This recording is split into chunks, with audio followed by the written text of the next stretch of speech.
Subscribe to our channel, hit the bell icon, like, share, and comment on the video.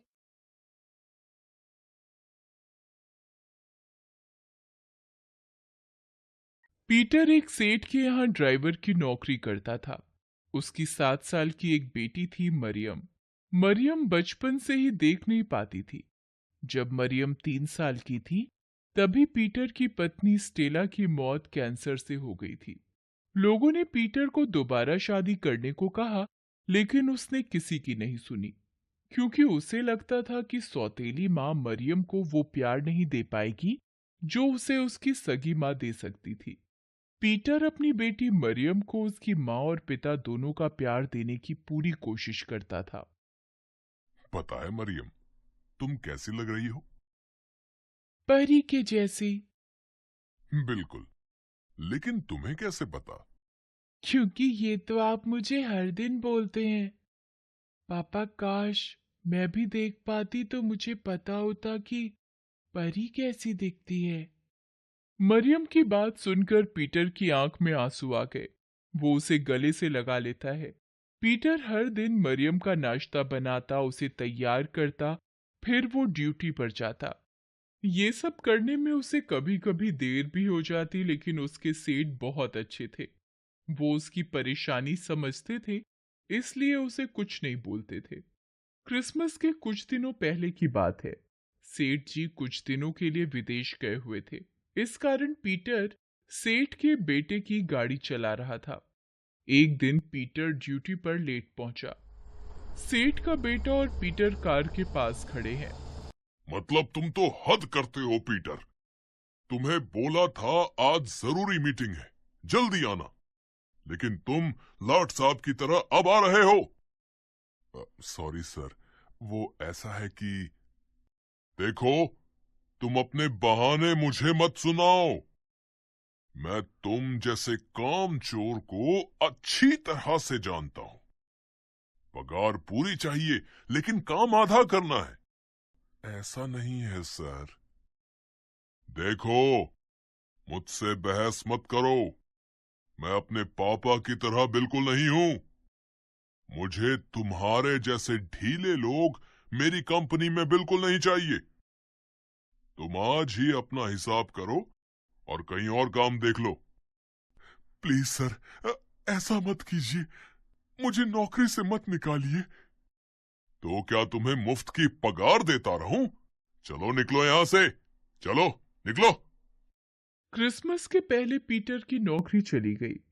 उसने दूसरी नौकरी के लिए बहुत कोशिश की, लेकिन उसे कोई भी नौकरी नहीं मिली। ये बात उसने मरियम को नहीं बताई थी, लेकिन मरियम को अंदाजा हो गया था। बहरहाल एक तो क्रिसमस आने वाला था और दूसरा ज्यों-ज्यों घर का राशन कम हो रहा था, पीटर की चिंता बढ़ती जा रही थी। यही सब सोचकर एक दिन पीटर उदास सा घर में बैठा हुआ था। मरियम भी उसके पास ही बैठी हुई थी। पापा, आज तारीख कितनी है? 23 दिसंबर है बेटा। अरे वाह! इसका मतलब 2 दिन बाद क्रिसमस है ना? हाँ बेटा, तुम्हें कुछ चाहिए क्या क्रिसमस पर? नहीं पापा, मुझे कुछ नहीं चाहिए। अरे, ऐसे कैसे नहीं चाहिए? क्रिसमस साल में एक बार आता है बेटा। मैं तुम्हारे लिए एक नई स्वेटर ले आऊंगा। ये स्वेटर बहुत पुरानी हो गई है और देखो तो, फट भी गई है। फटी तो है, लेकिन मैं काम चला लूंगी ना। बस आप ड्यूटी से जल्दी आ जाना। पिछले साल भी पीटर ने मरियम के फटे स्वेटर को देखकर उसे नया स्वेटर दिलाने का वादा किया था। उसके लिए पैसे भी जोड़ रखे थे, लेकिन जब वो मार्केट पहुंचा तो वहां बहुत भीड़ थी और उस भीड़ में किसी ने उसकी जेब काट ली। वो बेचारा खाली हाथ घर आया था। इस बार भी क्रिसमस पर वो अपनी प्यारी बेटी को कुछ नहीं दे पाएगा, ये सोचकर उसकी आंखों में आंसू आ जाते हैं। वो चुपके से फूट फूट कर रोने लगता है। तभी उसके पास मरियम आती है। पापा, आप रो रहे हैं ना? नहीं, नहीं तो। आप झूठ बोल रहे हैं पापा। माना कि मुझे दिखता नहीं है, लेकिन आपके आंसू में देख सकती हूँ। क्या बात है पापा? आप क्यों रो रहे हैं? मुझे बताइए ना। अरे बेटा, बोला ना, मैं रो नहीं रहा हूं। वो लगता है मेरी आंखों में कुछ चला गया, इसलिए आंखों में आंसू आ गए। पीटर ने मरियम की बात तो टाल दी, लेकिन वो भविष्य की सोचकर बहुत परेशान था। अगले दिन उसने फिर से नौकरी की तलाश शुरू की, लेकिन उस दिन भी उसके हाथ निराशा लगी। शाम को जब वो घर लौट रहा था तो पूरा मार्केट क्रिसमस के खिलौने, ट्री, केक और नए नए कपड़ों से भरा हुआ था। क्या जीसस, कैसी किस्मत बनाई है आपने मेरी। कल क्रिसमस है, लेकिन ना तो कोई खिलौना, ना कपड़े, ना क्रिसमस ट्री और ना ही केक अपनी बिटिया के लिए ले जा पा रहा हूं। पीटर यही सब सोचते हुए एक दुकान के आगे से गुजर रहा था। उसे दुकान के बाहर एक बहुत सुंदर लाल रंग का स्वेटर दिखाई दिया। वो मन ही मन मरियम को वो स्वेटर पहने हुए देखने लगा, लेकिन ये सच तो नहीं था ना। पीटर खाली हाथ घर नहीं जाना चाहता था, लेकिन उसे सूझ नहीं रहा था कि वो क्या करे। वो ये सोच ही रहा था कि उसे चोर चोर की आवाज मार्केट से आई। तभी एक आदमी जिसके हाथ में बड़ा सा बैग था वो भागता हुआ पीटर के पास आया और उसके पास ही वो बैग छोड़कर भाग गया। पीटर जब तक कुछ समझता, लोगों की भीड़ उसके पास आई और उसे ही चोर समझकर पकड़ लिया। मारो, मारो इसे, जल्दी से पुलिस को फोन करो।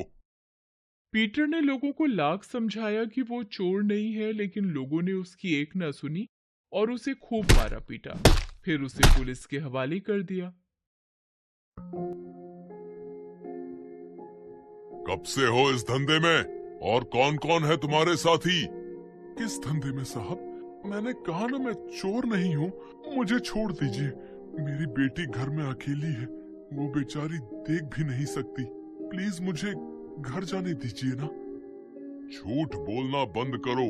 चोरी करने के पहले बेटी का ख्याल नहीं आया तुम्हें? रुपयों से भरा बैग लिए तुम्हें लोगों ने रंगे हाथों पकड़ा और तुम कह रहे हो तुम चोर नहीं हो।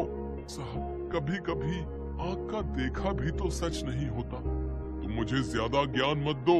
तुम जैसे शातिर चोरों का मुंह कैसे खुलवाना है, ये मुझे पता है। इंस्पेक्टर साहब ने फिर से उसकी पिटाई शुरू कर दी। दूसरी ओर काफी रात होने पर जब पीटर घर नहीं आया तो मरियम काफी परेशान। आज काफी देर हो गई है, पापा अभी तक घर नहीं आए हैं। पता नहीं क्या बात हो गई। ओ जीसस, सब ठीक रखिएगा, मुझे पापा की चिंता हो रही है। मरियम रात भर आंखें बंद कर जीसस से प्रेयर करती रही, लेकिन रात से सुबह हो गई, पीटर घर नहीं लौटा। अब तो मरियम का रोते रोते बुरा हाल हो गया। उसे कुछ समझ नहीं आ रहा था कि वो क्या करे। जीसस, आप भी गरीबों की नहीं सुनते? चर्च के फादर कहते हैं कि सच्चे मन से की गई प्रार्थना का उत्तर आप देते हैं। मैंने तो पूरे मन से आपसे प्रेयर किया, लेकिन आपने कोई जवाब नहीं दिया।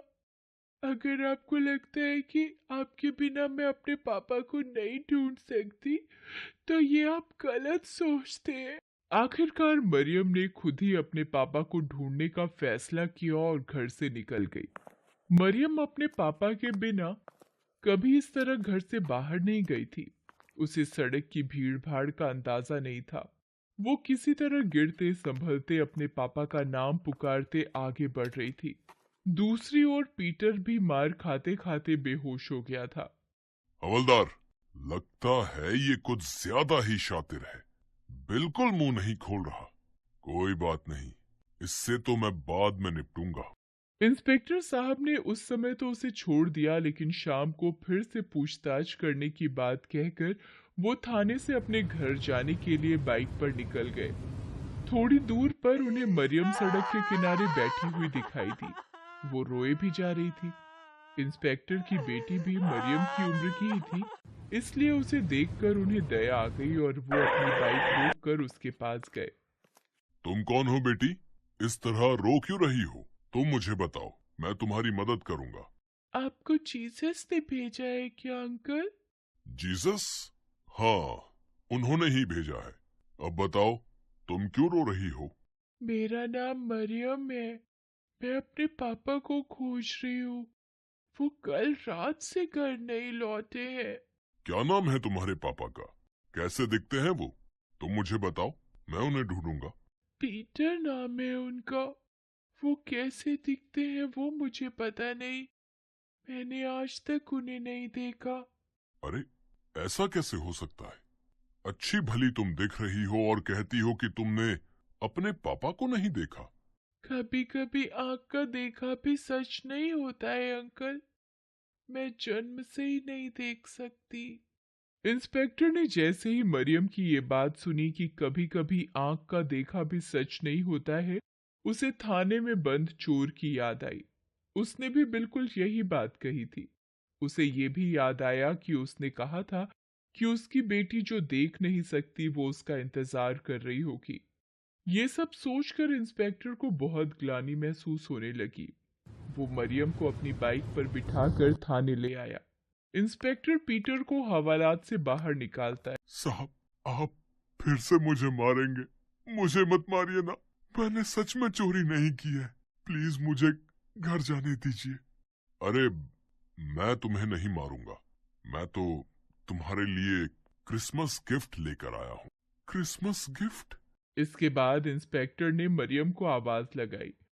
पुलिस थाने में मरियम को देखकर पीटर को अपनी आंखों पर भरोसा नहीं हुआ। उसने दौड़कर उसे गले लगा लिया। अरे, मेरी परी यहाँ कैसे आ गई? मुझे ये अंकल लेकर आए हैं पापा। हम तुम्हारे पापा को यहाँ गलती से ले आए थे बेटा। इसके लिए मुझे माफ कर देना। अगर किसी निर्दोष को सजा मिल जाए तो ये कानून की कमी है, लेकिन शायद जीसस को ये मंजूर नहीं था।